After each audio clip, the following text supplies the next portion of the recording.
All right, boys. I know we usually go into dad wins and fails, but I'm actually going to start this off and kind of keep the mic for a second. So this week, we actually found out that we are going to become parents again. Yeah, baby. Come on, here we So go. pregnancy number 3.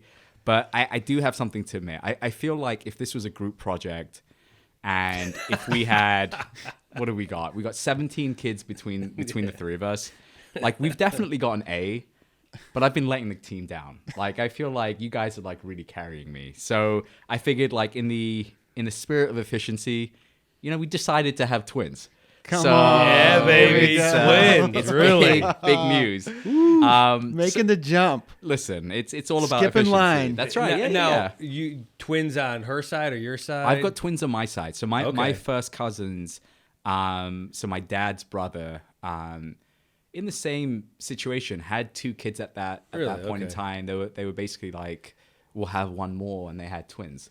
So now, this might be getting too off topic, Yeah. but like, is it fraternal twins if it's on your side, or what makes I the have- difference between like a fraternal or maternal twin? So Does anybody know? No. I have no idea. I know the terms, I just don't know what they are. I always thought fraternal just meant they weren't identical. okay. So fraternal is basically they don't share the same like sac. Gotcha. Okay. So, okay. but fraternal can still result in identical. Okay. So there's a 25% Okay. chance that fraternal twins could be identical twins. Well, dude, I mean, here's the thing. I have a lot of kids, sure, Yeah. but twins, that's another level, That's man. yeah. Listen, That's- twins in and of itself That's- is a yeah. separate. I don't even know episode. It could be a separate podcast. right, Um, right. If you have twins out there, leave a comment. Yeah. Please. Yep. Because we would love to. We'll interview. We'll have you on in interview you. That's Yeah. how. Yeah. That's how cool. wanna know. I think or so. any And And one this of guy's us. going to need all the help he can get. Yeah. Absolutely, So- Yeah. absolutely. Well, look, in that vein, I figured today's episode we talk all about finding out that you're going to become a dad, whether it was the first time, the second time, or the 11th time, and kind of just capture those emotions because with our first. The lead off question is, did you feel ready to become a dad? And I think mentally I felt ready, but I think the expectations versus the reality is kind of like it never really lines up. So Yeah. like while I was mentally ready to become a dad, the first time you find out that you're becoming a dad, the emotions that you experience versus the second time when we found out, everything was a little bit more different. And so this third time when we found out that we were having a kid, we were pretty mellow. We were trying, like we were planning for it. Yeah. We were very fortuitous that it panned out rather. But when I found out that it was twins, it was just an emotion that like I haven't experienced. It was When you so full Yeah. disclosure. Obviously, you told us before the episode. Yeah. But like, that was my first thought. Was like, what does that feel like? Because it's not just like, oh, I'm having a kid. It's like I'm having a kid. having 2 kids. And it's like it's like going back to the beginning again. it does feel like that. It felt like pit in the stomach is the wrong phrase because of course, because it's not negative. It's not negative, yeah. but it's like the same butterflies that you get in a moment of excitement. Like think about like a first date with your That's spouse, cool. That's fair, or yeah. think about like your wedding day and waiting for the day to start. Mm-hmm. It's like excitement tinged with nervousness, but you're not really sure why you're nervous. Yeah. But it's still excitement. And so it kind of flip-flops between the two. And then your immediate stuff goes directly to your wife, right? I mean, she's the one that's going to have to carry Yeah. the 2 twins. She's the one that's going to have to, Go Irene. go through Yep. that. Yeah, Yeah. seriously. Yeah, no. But seriously, I mean, that's what it is. But what about you guys? Like, did you ever feel ready to become a dad? Like you said, mentally you feel like I'm ready. Yeah.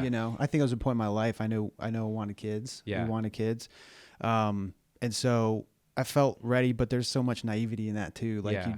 there's just things you don't know until you have How old were you have a dad. when you guys had your first? So I was I was in my like early 30s. You were. Yeah, okay. so we had a little bit of a harder story. Like we were trying to get pregnant and we weren't getting pregnant. Yeah.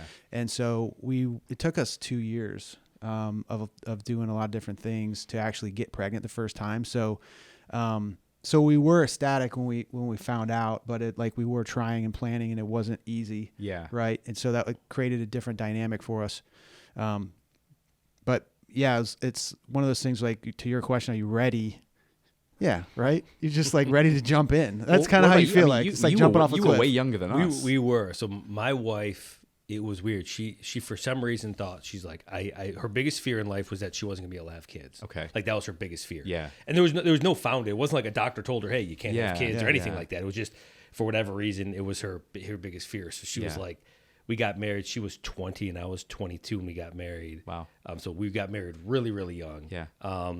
And we got pregnant within like 2 months of getting married. Wow. I didn't realize it was that soon. Well, we got married in March, and then the following April we had, maybe it wasn't 2, maybe it was 4 months, 5, whatever the number was. Sure. But we got married in March, and we had a baby the following April, like a month apart. So wow. we got married March 10th, we had a baby April 10th. Yeah. So whatever, 4 or 5 months, whatever the difference is there. Yeah. But yeah, man, like I always wanted a lot of kids. And I didn't necessarily think it was going to be 11. But like I always wanted a big family. I always thought like, I come from a big family. So it's like there's a bunch of fun there. So I felt I was ready. But I would say like looking back on that 22-year-old who had a kid, I'm like, and in the pictures of me being, I'm like, that dude wasn't ready. That dude had no idea. But then again, I think that's always the case. Like, I mean, you guys had kids. You had kids a little bit later in your life. Yeah. How old were you when you had your first kid? I was 30. I was exactly so like 30. you're a little bit like more. You at least have seen enough of like, oh, this is how to play the part. So you can kind of like fake it till you make it. Yeah. We were so young that we were just kind of like, I mean, I don't really know what you do, but we didn't. I never felt like out of my depth. Put it that way. Yeah. But I will say, in a hospital, when you're 20 something in a hospital, they look at you like you have no idea what you're doing. Yeah. So anyway. Did they treat you like teen pregnancy type of way? No, it wasn't like that, but they definitely didn't really care what we had to say. Sure. It was kind of it was kind of a little bit irritating. That's why we actually went to all home births after the first one there. So, Where were you guys when you found out you were going to be a dad for the first time? Do you remember?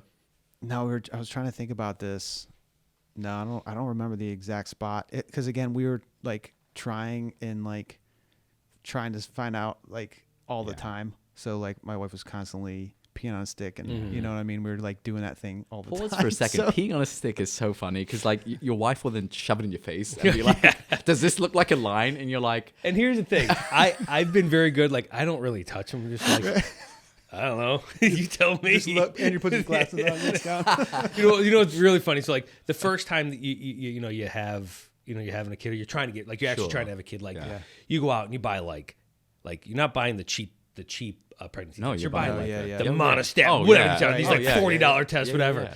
Well, when you have so many, we started just buying them in bulk from the dollar store. It was like the cheapest one. It was like we get like $1 or whatever, $2. Someone told me those are actually that's a more dad hack. accurate. They might be. Yeah. So it got Than to the a other point where ones, there was yeah. just a stack of them in our whatever bathroom. Yeah. And every time my wife was feeling off, she's like, "Oh, okay, not pregnant." And that's a great dad hack, though, man. Those things get pricey. So And I have no idea if they're actually better. Like I don't. There's no proof of them, but you'll see them and they're like, "Oh, this one actually This one's 99 says point pregnant something." versus That's it. two lines or Two one lines. line or whatever." But I know. Yeah, that debate that you have with your spouse around is it one line or two lines? Like it's like I don't know. It throws me back to COVID when you were trying to check if it was like one line or two. Yeah. It was like incredibly exciting though, like after the fact, because it's almost like that experience where you like very rarely in life, like you've done all the things, right? Like you typically settle into your career, or you get married, you do all those things. You're kind of like, okay, well, what is there left?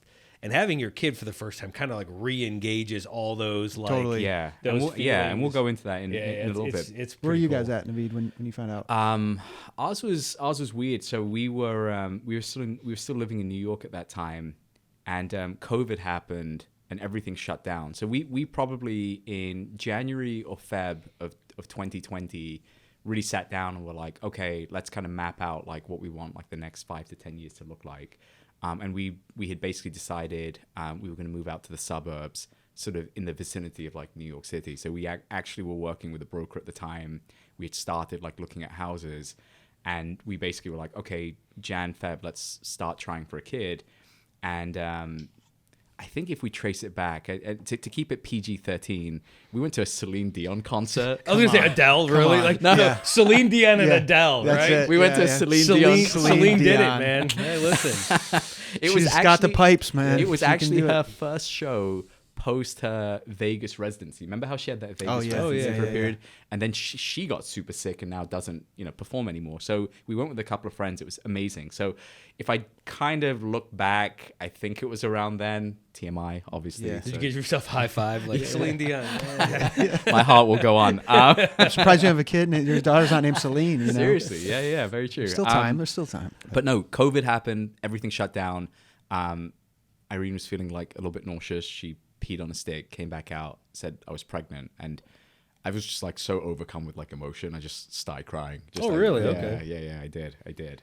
Yeah, I wanted to have that. I didn't. It just came out. Like I Yeah. wasn't planning. No, that's to. great. No, Yeah, and I yeah. think that's where like being older, you like really understand the Yeah. impact that it has. When you're younger, you're kind of just like, well, this is the next step I do, Yeah, right? So yeah. there's a little bit of like Yeah. a difference there in Yeah. terms Yeah. of like, yeah. I What gotta about say you? that like when the baby was actually born, every time, man, I found Yeah, out it's I've a done it girl twice every as well. time. Yeah. You just break down. Yeah. I'm just like, Done it I don't have that. There is, Yeah. but there is That's something. it, though. There's this little window. and we'll obviously do an episode Yeah. about like the actual birth itself. Yeah, and yeah. stuff, But like there is something so pure about like that I specific yeah. moment. No, Like, I it's- don't. Yeah. Yeah, I don't. But for whatever reason, the like being. I was never like overwhelmed with now. Well, you've been busy every time. You've been delivering these babies. You don't have time to right. be emotional. That's true. No. I'm saying more in like yeah, we might talk about it later, Yeah. but like there's people like, the first time I held my child in my hands and I like looked at it is like, and they have these great stories. And I don't know if I just don't have that emotion in me, Yeah. but I never felt like, now there was that thing of like, man, I'm going to have to take care of this. Yeah. And then Yeah, you have yeah. your first daughter and it's a little bit of different. I would say Yeah. our first child was a son, the second Yeah. child was a daughter.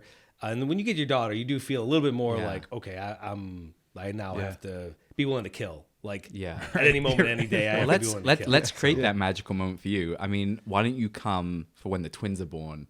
You take a twin, you take a twin, and we'll just make I'm it. sure Irene would love that. Yeah. Why are there a whole bunch of people? Why are these guys here? No, we won't look. We won't look. Just Why don't we just do a podcast from the? From the how you hospital. feeling? How you feeling? Yeah. Will you keep it down back then? What about second kid, third kid, fourth kid, 11th kid? Like, does stuff change for you guys, or did stuff change for you guys as it progressed? I would say as I got older, I maybe started realizing the impact that it was having. Sure. And so we had 11 kids. All of them were one at a time as well. So we don't shockingly, we don't have any like Twins or anything like that. And so, and we did that in a 16-year period. Yeah. Right. So my wife was typically either pregnant or breastfeeding for most of those 16 years. And so I would say that for us, it might be a little bit different in the sense that we were very, very busy, but we look at a child as a gift from God. So we don't necessarily like, for us, it was very much like, okay, God is giving us this gift.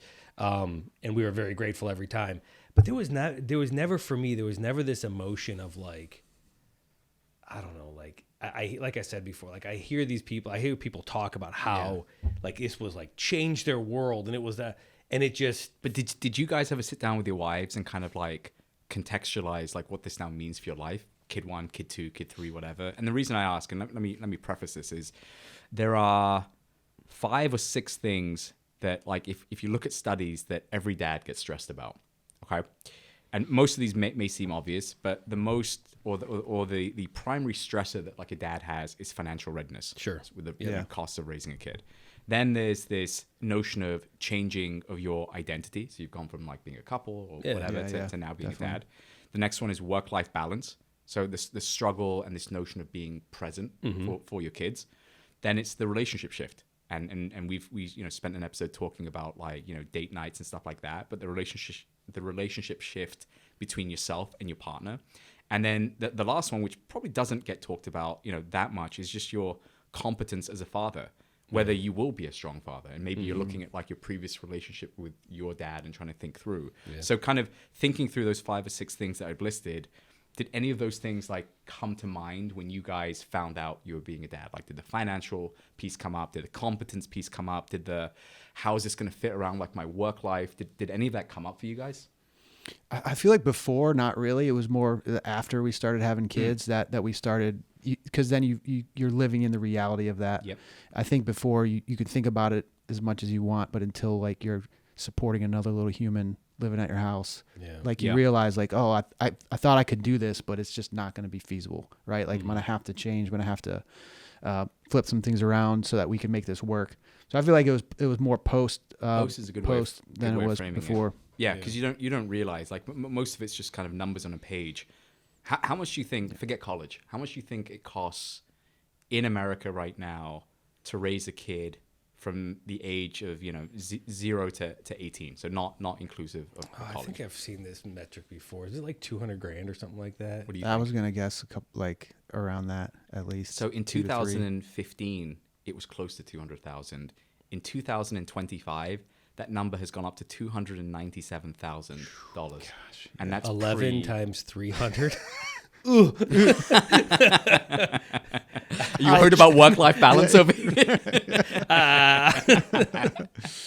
Well, and let's stay on that vein, right? Like of work-life balance and trying to think through like, okay, you have more kids, then the financial stresses, increase, but then you've also got like, wanting to spend time with your kids and kind of balancing that. In the 1960s, how many minutes a day do you think a dad spent with their kid in the 1960s? I don't know. 25 minutes. Yeah, no. What do So you I would say think? under an hour. It's 25 minutes. 25. Nice. 25 minutes. Nailed it. In 2025, how many minutes a day do you think a dad spends with their kids? Now, you have to obviously account for the fact that it's a working dad. Kids are probably either staying home with their mom or doing daycare. Yeah. But on average, how much do you think? I would say like 45 minutes to an hour probably. That'd be my guess. Yeah, I would say maybe 2 to 3 hours if depending on when your kid goes to bed. Yeah, that's also true. That's also true. Yeah. So it's obviously an average at that point. So it's 75 minutes. Okay. So we're spending 3 times as much with our kids than our dads and grandparents. It's honestly go us, because good for us. Good for us, I guess. Good for us, I think. Have we taken the lie though? But no, it like I said, like once, and I think Matt kind of touched on it. Like once you have, or once you find out you're pregnant, it's different, right? Like post having a kid, and we can get into that another time. But like the actual notion of having a kid, what concerns did you and your partner kind of have to overcome? Like I'm talking logistical concerns, I'm talking financial concerns, I'm talking anything from like personal identity crises that you may have had. Like, did anything change for you guys from that standpoint? My wife works, and she works for a nonprofit she's really passionate about. So of course that was something we had to like talk through and discuss. Yeah. Like, are you gonna keep your job, or are we gonna, and she wanted to, she had a desire to, and we had to kind of figure that out as we went.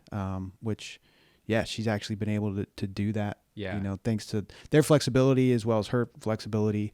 But that was a big one, because I think, again, as you're having kids and you're realizing the reality of your life and day and what it needs from you, there's only so much time to go around. Yeah. So, and like stuff as a dad or as a man, like there's just things you just can't do as much anymore, right? What about you? Like with so many, like did at any point things around like financial concerns, logistical concerns, work concerns ever come in? Yeah, the work concerns never really like came in. I never really thought like, oh, am I working too much or am I working too little? It just never really entered my brain. It was just like, these costs I'm per going kid, to, like, well, right? I mean, and the cost, like 200 or 300 really at that point, it's so much. It's like you're going to be working a lot for your kids. Yeah. And I would say that when we had our first kid, we were kind of just like, whatever. One kid's not a big deal. Yeah. And my wife and I have always taken this approach, like we've said before, like if we look at children as a gift from God, we also have to believe that God's going to take care of that child. If we do all the work that we can do and carry out and be faithful and all that sort of stuff. Yeah. So from our point of view, it's kind of like, okay, with this in mind, we know that there's always going to be a way for us to like make ends meet. Yeah. Right. And when we were very young, so my wife ended up not working after we had our first kid. She was a stay-at-home mom after that. And, that was, I would say for her, that was probably a bigger adjustment than me. Cause like, whatever. I think I went back to work like a week after we had our first kid or something like that. So relatively quickly. Oh, wow. We've, as we had more kids, I've spent more time at home, but it was 75 minutes. It was pretty quick. And, for her, it was like, the first kid was great. It's like I got this little pal with me and I can run around, because one kid really doesn't add a whole bunch of impact in your life. It doesn't with hindsight. I think at that moment in 100%. time, it does. Yes, Because when you start having multiples, then you're like, what was I ever complaining about? Yeah. Exactly. Yeah, we our first kid, like we didn't have a bedtime for him. Dude would just roll with us. Yeah. It'd be like 1 a.m, and he'd go to bed with us at 1 a.m, and he'd sleep till 10 o'clock on a weekend or whatever. Yeah. So he like our oldest son, he just like, no matter what the time was, we just kind of kept living our life. And you get 2, and you get 3, and then you're like, oh man, bedtime's at 8 o'clock. Or they get to an age where like you should not be keeping a 2-year-old up till 2 in the morning, right? Like that's stupid. Right. But a breastfeeding baby, who cares how late they're up? So like you start having to put your kids down at, like, okay, 8 o'clock. And that's when your life starts changing, because like the schedule starts becoming more morphed to the children, I think. And that's when you start really feeling like, oh man, like I got to be home by this time to do this thing, or babysit. How did you guys prepare in that like 9-month lead up? Did you guys have anything that you specifically did? For the first one, no, you just kind of go with the flow. You have the baby shower, you listen to like everybody has opinions. Yeah. It's hilarious. I mean, you get so much input that you don't always ask for. Yeah. But you get so much input, that you're just, again, Best is when you until get it input shows from up. people that don't have kids. And you're like, or you like know how bad their or you kids know how turned out. bad they, You're just like, yeah. Let's name and shame people. Yeah. Let's do it now. I don't think I'm taking this piece of advice. Now, were you like get the nursery ready? Did you guys have like a nursery set up? Yeah, we did. And everything like that. Yeah. Did you guys find out the gender every single time? No, we did not. So we didn't find out on our first one. We did not find out on our second one. We found out with our third and not our fourth. So Not your fourth? Right now. Okay. Yeah. Wow. How about you? We found out every time. You seem like someone who'd want to very find type A. out. Yeah, I you gotta needed know. like, what am I gonna do? Like paint like a gender neutral like Yeah. nursery? Like, Yeah. come on, grow It up. was great because then everyone had to get more. Like people came and brought clothes once they found out the actual gender. Because Our biggest issue is like our first was born so underweight that everything we did to prepare for it went out the window, because everything then needed like preemie clothes, preemie diapers. Did you have to spend time in the hospital? I didn't We realize didn't, that. thankfully. Oh, that's good. Yeah, thank God we did not. But yeah, that was. How about you? Did you have any Did you have any time you had to spend in the hospital? Like No, NICU we or didn't have anything any like that? NICU stuff. Yeah, we didn't. No. We had, well, I mean, most of ours are home births, but Yeah. really, Well, with that's- Dr. Hurst over there, why would you need to? I mean, exactly. Yeah. One of the different things too was like we were talking about 1, 2, 3, 4 Yeah. and being thankful. And again, because it was so hard for us to get our first one, we were super thankful every time we got Yeah. pregnant. And then we did actually lose. We had a miscarriage between our second and third kid. And so, that was super hard, and it was a little later than they normally happen to, which created a lot of challenges. Yeah.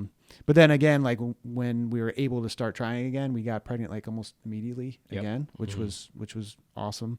But yeah, so it's funny because like you still have that thankfulness. Like if you want more kids and you get another kid, and then you realize too, I feel like for us, the first 2 years trying, you hear about people just having babies all the time, but when you actually start like learning on everything that happens, it's a total miracle. I'm glad It's you an guys absolute learned, because miracle. I still don't 100% understand sex ed. There's a stork that comes in. I with, still don't 100%.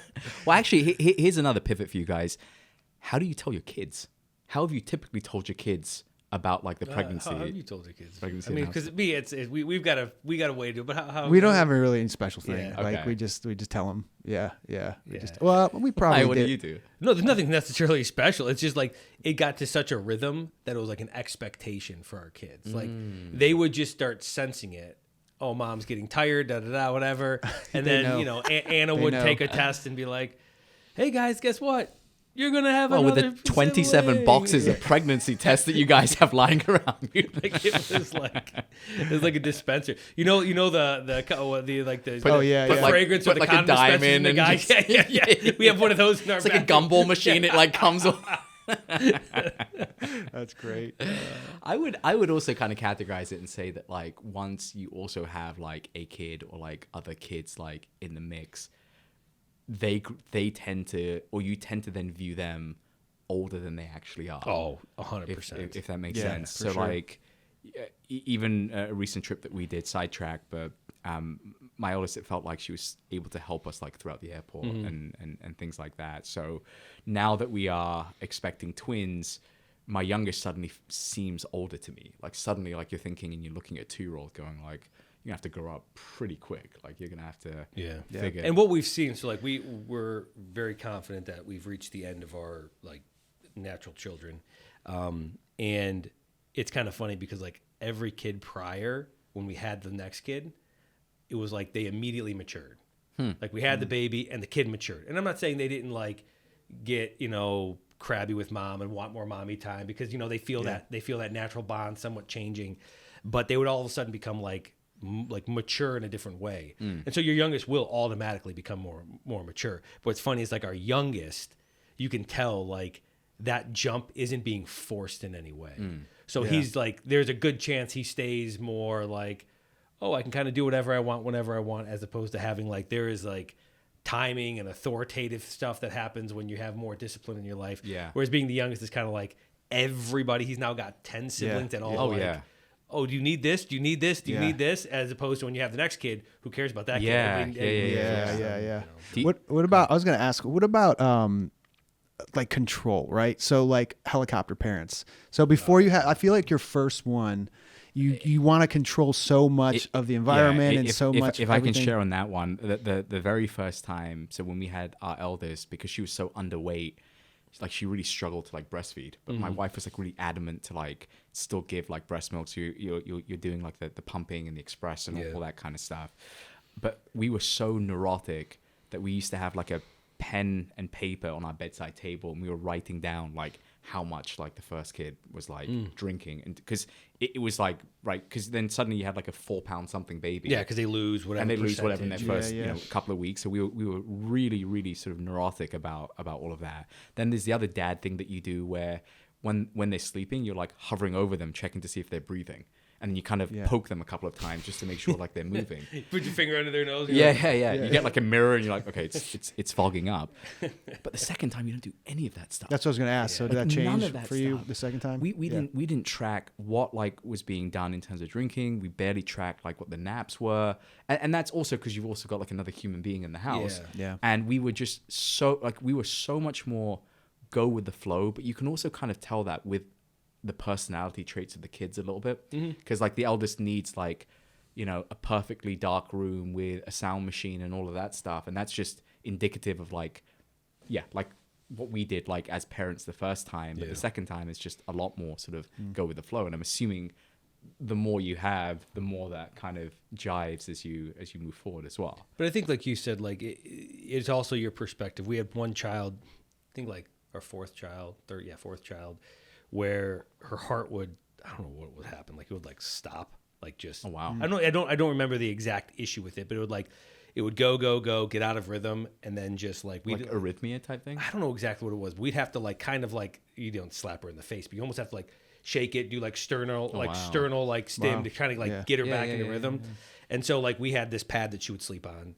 And like the pad would sense if she gets out of rhythm or something like that. And so like, there's those times where you're just like, you know, definitely be neurotic with that. No, but like there's times like that, and that's kid number 4 where you're kind of like, oh, we do this all the time, and then some kid throws a wrench, and like between our second and third kid, my wife didn't know we were pregnant because she got pregnant within like 2 months or 3 months of having the first kid. And everybody said well, you can't get pregnant when you're breastfeeding. That's what everybody told us. Yeah. Well, you can.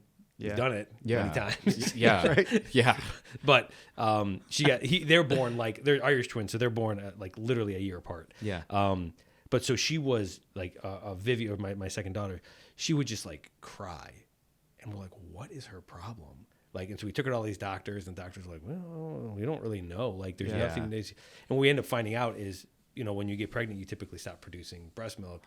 And so she wasn't like eating enough. Oh, wow. And so it ended up being like, you know, this whole thing where like, then of course me, like, I'm getting up at 2 a.m. to feed her in the middle of the night, whatever. And which is actually like, we have a really cool special bond now because like it was the only child of my 11 kids that I spent like that much time with, feeding her 2-3 times a night or whatever it was. But all that to say, like, I think different kids, or like as you either have more or have like, you know, kids with issues, you kind of go in and out of that sort of helicopter-y type scenario. That's a good question. I wrestle with that for sure. Just like, I don't know. You just want to like, especially having girls, you just think, okay, we got to just ease into this. You know, my wife's more just like, that's why you should read that book, like The Anxious Generation. It talks about like helicopter parenting. Oh, yeah. And it talks about like the whole like bend and don't break. Right. Like, you do have to kind of let your kids just go with the flow a little bit more. Oh, for sure. Because like it's just you just can't create like a laboratory environment for them. It doesn't work. It just doesn't. It doesn't as much as you and want you can't to. control little people. You can't control big people either. But it's just like it's not going to go. It's not going to go. There you go. Someone else's. Do you guys think men like experience physical or emotional changes during pregnancy? That's not a loaded question. Sympathy weight is a real issue. Why are you laughing? I've done some research on this. I'm going to start a support group. Sympathy weight. Listen, research has found that expectant fathers undergo biological and emotional changes. Oxytocin levels in men increase when their partner is pregnant, which helps them bond with their baby and partner. Sure. Some men even experience sympathetic pregnancy symptoms. It's pronounced either Suvaid or Suvard. Start lactating. I shared that in confidence. But it's called Suvaid syndrome or Suvard syndrome. Forgive my pronunciation. But it includes weight gain, nausea, and mood swings for men. How about that? Listen, I get that. You've had that. I was going to say, you've had that for about 16 years. You should get that looked at. That's awesome. No, I would just stick my belly out every time when women take pictures when they're pregnant, they always like want to make sure everyone knows I'm pregnant in this picture. So I just started doing the same thing on every picture.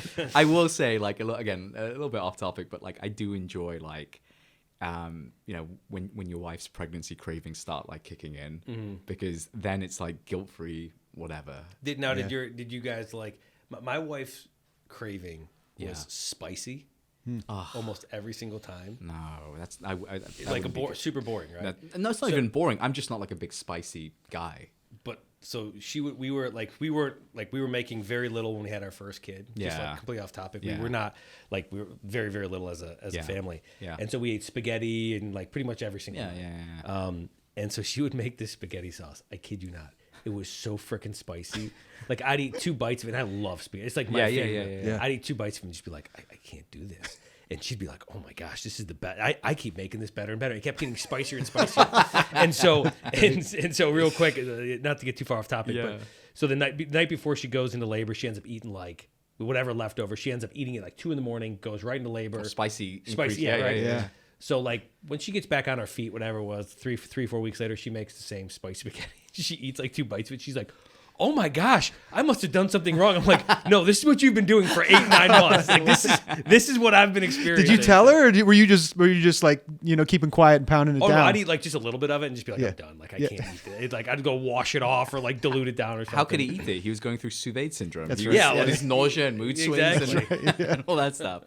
All right, well let's pivot to listener corner. So the question for this week is: if you could go back to the moment you found out, what would you say to yourself?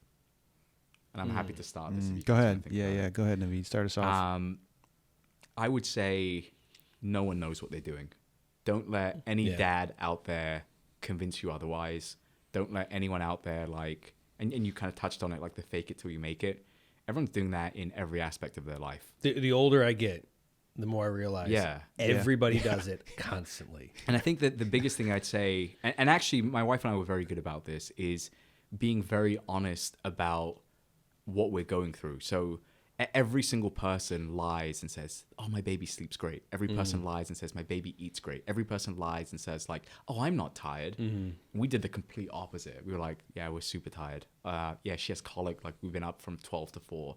Or everything was like warts and all. And it was also during COVID. Like, we were also kind of just. That's an interesting thought. Having not to interrupt, but like your guys' experience having your first kid during COVID. It's probably a lot different than like our first kid was 2007 or 8 or whatever. So it's a completely different world then. Yeah. Pre-financial crisis. Yeah. Wow. Yeah. It was. But yeah, just that notion of like no one knows what they're doing. Don't let anyone make you think otherwise. And I think just being honest. And maybe it's a scam, right? Maybe it's a scam because the only way we reproduce as a human race is everyone has to lie about how easy it is. And then but all of our wives have had multiple kids. Yeah. So like, part of me is like, is it really? Because but everything you forget everything. Like you do forget. Think of any physical or emotional. And we don't have to dive into physical or emotional traumas in this episode. But like anything. This is getting heavy. This one's getting heavy. Yeah. I am lactating. But you tend to just forget, and you just go into the throes of having multiples, and you just like, okay, now this is my life, and you just add one more to the mix. So yeah, everyone's faking it is mine. What about you guys? I'll say I would probably tell myself to let go a little bit. Like I mean, kind of some of that control stuff where you feel like, hey, this has to be this way, this has to be perfect, or try to create the best environment you can for your kid all the time, and it's just not a reality. So same thing as we've had more kids, like every time it's like, you just one they're kids, they're not going to do what you think they're going to do, and two, like, who are you to think you can control? Maybe control is too strong of a word, but it's just more of like that. I would say letting go, though, just the tighter grip on just like everything that's going on around your kid, because you're worried about them. That was kind of my thing. I was like, oh, well, there's always like age appropriate stuff for kids, and there is, of course, like but if you lean into that too hard, you could just feel like you're Debbie Downer. I think before Andrew answers, I think especially now with this twin announcement, it would be good to kind of track in real time, like everything we're saying is like with hindsight, right? So that's what's going to be so interesting. That's what I mean. Yeah, so we'll kind of keep track of it and kind of see exactly what you said, like trying to think through like, how do I let go more, or how do I kind of just kind of like leave it in like God's hands, where it's like, okay, well, things will work out, and trying to figure that out. So that'll be an interesting dynamic shift as we kind of progress in this episode or in the future episodes. So for me, I don't have a great answer for this, because like there's things that I would have done differently. I would say it that way. But in terms of advice, like, I agree with the stuff you guys said. Like, it's the things you think that are important are probably not important, and the things that are important you're probably not thinking of. And so it's more of along the lines of like, don't put too much stock into any ideas you have, because you're probably wrong. Especially the things that are going to impact you, right? Because like, we've had some very close friends of ours have to walk through some like horrific things with their kids when they have them or whatever, and it's like, man, how lucky are we? Oh yeah. Afterwards, in hindsight, you're like, man, whatever we had to walk through was nothing in comparison, right? Yeah. And so I always look at it like, there are things I wish I did differently, but in terms of advice, I would just say that like, no matter what you're worried about or what you think you have under control, you're probably wrong. And be okay with it, and just be like, that's just life advice. I mean, that's more of life. It doesn't change. Like for since the very, very beginning of time, we've been doing this, and they've turned this into a medical procedure for women, when women are this is naturally what they do. Yeah. And men, this is naturally what you're supposed to do, is provide and protect. And so like, I didn't look at it as like this big, like, earth-shattering moment. I more looked at it as like, this is us taking our place in like in history, if that makes sense. Yeah. And so like, it wasn't as big of a moment in that perspective for me. But yeah, I mean, wow, that got real deep. It real did. deep, real Deep, quick, man. Yeah. That's good. Very good. That's good stuff. All right. Well, look, before we close it out, and before we gotta tell a joke or something. Yeah. Hickory dickory dock. Please cut that out. You don't like Andrew Dice Clay? Well, look, before we close this out, let's kind of go with our dad interests for the week. Who wants to start? I'll go. You guys ever watch Terminal List? It was Amazon Prime. I haven't watched it. Why do I know that? Yeah, so it was like 3 years ago. Chris Pratt. That's right. Yeah, it's a fiction. So I actually listened to the audiobook recently. So I got into this thing. I kind of got into running last year, and I was looking for stuff to always listen to when I was running, and I just started listening to Navy SEAL books. So like, they're incredible stories, and then it make you feel like, oh, the dude, guy Goggins, like the Navy SEAL guy. Oh yeah. So and Jocko. Yeah. And so there's all these books. A lot of these guys get out, and some of them have crazy stories, like the guy that killed Osama bin Laden. Like they write books. Yeah. But this was actually a fiction, right? The guy was a Navy SEAL actually, and he got out and he wrote this fiction book about this, the story. Cool. And his story is actually amazing. How he got. I mean, this was the first book this guy ever wrote. Became Amazon bestseller, and then Amazon picks it up and creates a series with Chris Pratt as the lead. So he kind of tells that story at the beginning of it, which is actually really interesting. But yeah, so I listened to that book, and now I'm actually going back and watching the the TV, you know, the series that they made. Maybe that'll happen to this podcast, and Chris Pratt can play Andrew Hurst. Yeah. If you're Chris Pratt, do you take Schwarzenegger as your last name though? I don't know. That's pretty. You know, like I'm totally against the husband taking the dust, but I'm like, it is Schwarzenegger. That's pretty like rock Chris solid. Schwarzenegger is pretty freaking. That's sweet. pretty rock solid. Yeah. That's true. What about you guys? What do you got? Naveed? Mine's a little bit on the same vein as yours, but it's specifically, and my wife got me onto this. Is she's part of this book club. She's part of all these like social networks, but one of her things is a book club. And occasionally I'll walk in on her doing some chores, listening to the book. So she always does like the audiobook version of, just because obviously with kids you're running around. And it's like listening to like gerbils on helium. Like it's so quick how she listens to it. And it's like on 2x speed or something. Okay. Yeah.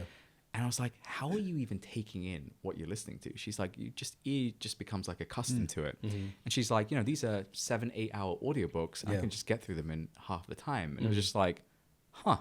So like everything I've been listening to recently is on like, I'm working my way up. I haven't quite. I'm a 1.2 guy. I'm a 1.5 now. Ooh, oh man. Yeah, I Jumping wrote it up. down. So I started at 1.2 and I was at 1.3 and then I felt a little bit risque and went, let's do 1.5. And your wife walks in, she's like, wuss. And you're like, oh, sorry. Actually, she was like, oh, wow. She's like, that's the story of kid number 3. The end. Kid number 3 and 4. Well, double speed. That's right. There we go. But no. Is that how it works? The end. Yeah. Well, no. So it obviously it depends, like podcast by podcast. So like listening to something heavy is you can't really do a 1.5x. But a sports podcast 1.5x, I'm like, okay, boom, I'm straight through it in like 10-15 minutes. So that's mine. What about you? Mine's more seasonal. It's not like this big thing, but it's more seasonal. So obviously, I haven't golfed in like 6 or 7 months. Don't remind us. And man, I am got the bug. Got the itch. Itching to golf. But I found this hack, and this is like, I just turned 40, and this is a hack I just found last year. There is no better Sunday like afternoon. Like I used to be like Sunday afternoon want to watch football, and I still like football. I'm still a huge football fan. But like Sunday afternoon, or Saturday afternoon, one of those days, you turn on the tour for like the PGA Tour for like 2 hours. First off, you're going to see awesome golf, so it's going to kind of get the juices flowing. But you are guaranteed the best nap of your life. I was going to say nap. The best golf naps nap are incredible. Oh, yeah. You wake up and you're like, oh my gosh, what happened? Like I feel amazing. You feel amazing. There's no bones that hurt on you. Yeah. You just wake up feeling incredible. And what's awesome about it is like my kids come around me and they'll be like, well, why are we watching this stupid golf, Dad? Yeah. And all of a sudden everybody gets quiet. Yeah, they chill out. And everybody starts like mellowing out. And then slowly but surely, everybody kind of starts falling asleep. Because the guys are like, and we have Rory McIlroy on the 18th green. And like, there's nothing you can do besides like, just kind of like drift off. So I don't know if it's a dad hack. I don't know if it's I don't know what it is. Trust me, dads have been falling asleep to golf on Sundays for many years. My dad's not a golfer though. So it was never, I didn't even like knew it was on. But like Augusta's coming up in what, a week, I think from now. That's right. Yeah. And so like, getting amped for it. Yeah. You got That's some great. Big naps coming up. That's a 4-day stretch of naps. Well, I don't. No, you obviously can't I work sleep during Thursday Augusta. and Fridays. You can still take a nap, right? Yeah. If I work on Thursday, I should do those. Let's just start doing those. Pop it on in the office, and As long as golf's on, then it's no. It's golf. It's golf. Totally. That's fine. great. Awesome stuff, guys. Awesome stuff. All right, Matt, take us home. Yeah, look, guys, we appreciate you guys jumping in today with us and listening. If you guys have any comments, as Andrew mentioned earlier, we'd love to hear from you guys. If it's about our topic or something else that you want to hear us discuss, drop us a comment, send us an email. We have an email at what is our email? I don't even remember. Good question. Yeah. The boardroom. That's it. So we got an email at the boardroom at where is it on here? Oh wait, wrong page. I think if you want to email us, first off, it's probably cooler to leave comments. But if you do want to email us, there's nothing on it. I was like, what is this? If you do want to email us, I think it's the boardroom at chiefdadofficers.com. Yeah, that's it. Yeah.